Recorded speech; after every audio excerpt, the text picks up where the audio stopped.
Pour vos salades, aujourd'hui, je vous propose la sauce ravigote.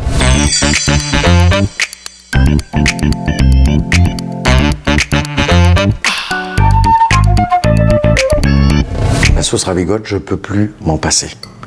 Moi, j'en ai toujours dans la base de mon frigo. C'est une sauce que si vous n'aimez pas le jaune d'œuf, le blanc d'œuf dans la grébiche, et bien en fin de compte, c'est la sauce ravigote. C'est la même préparation à peu près que la grébiche, simplement, c'est plus dans le style d'une vinaigrette avec un beau mélange d'herbes, de l'échalote, du cornichon et du capre. Je raffole de cette base de vinaigrette pour assaisonner soit mes fromages frais, soit une salade composée.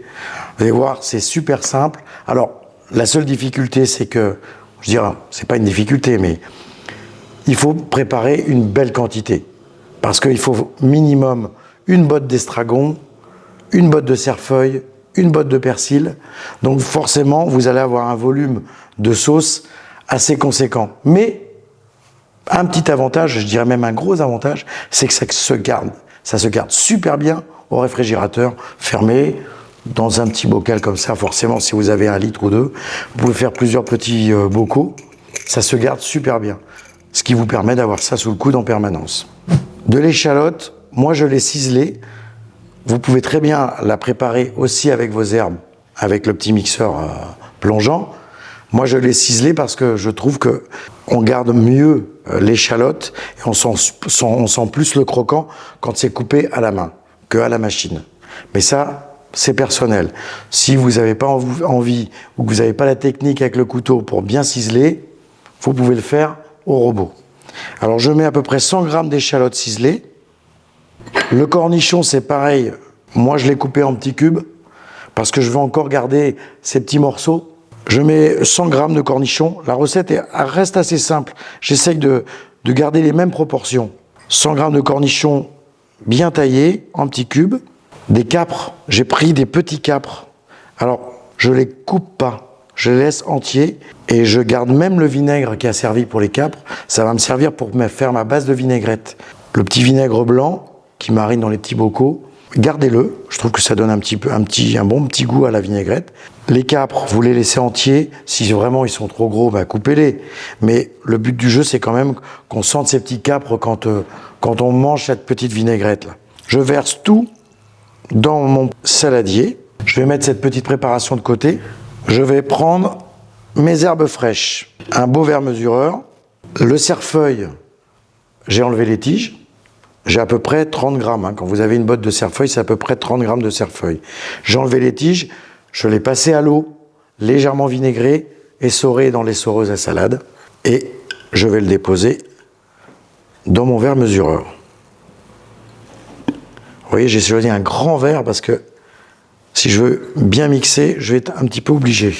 L'estragon, même combat, passé dans une petite eau vinaigrée, sans les tiges, que les feuilles. Ça fait une 30aine de grammes environ. Hop, voilà. Je tasse un tout petit peu, pas trop.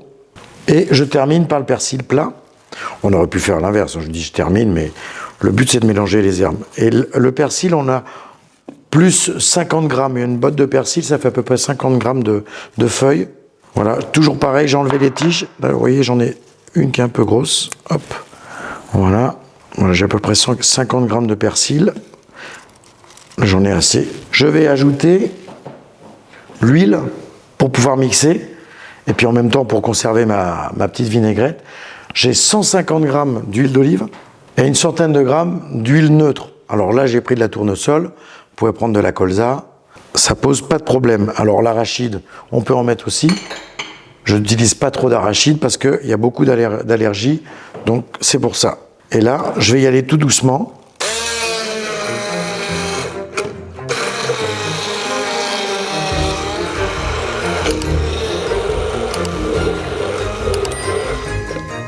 Voilà.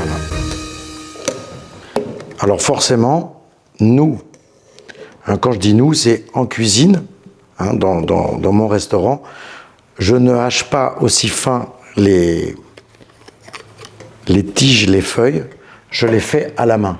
Mais à la maison, si on n'a pas l'habitude d'utiliser un couteau, c'est quand même mieux. Vous allez avoir quelque chose de plus régulier si vous le faites avec le robot. En général, ça cisèle à la main, il faut plier les feuilles. Je ne vous impose pas ce travail. Avec le mixeur, vous aurez quand même un très très beau résultat. Maintenant, je ramène mon petit saladier avec tous mes aromates. Je verse dedans mes herbes hachées avec mon huile. Je mélange. Voilà, j'ai une sauce bien verte, très parfumée.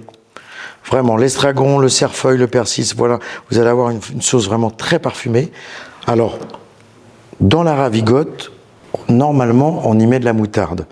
Moi, je veux la garder, je veux pas qu'elle tranche, et je veux l'utiliser aussi bien pour le poisson que pour mes salades. Je ne mettrai pas de moutarde, mais normalement, dans la vraie ravigote, vous avez une cuillère de moutarde, soit à l'ancienne, soit une moutarde classique. Maintenant qu'elle est préparée, eh bien, il ne me reste plus qu'à prendre un petit pochon. L'avantage, c'est que si vous avez votre petit bocal comme ça rempli,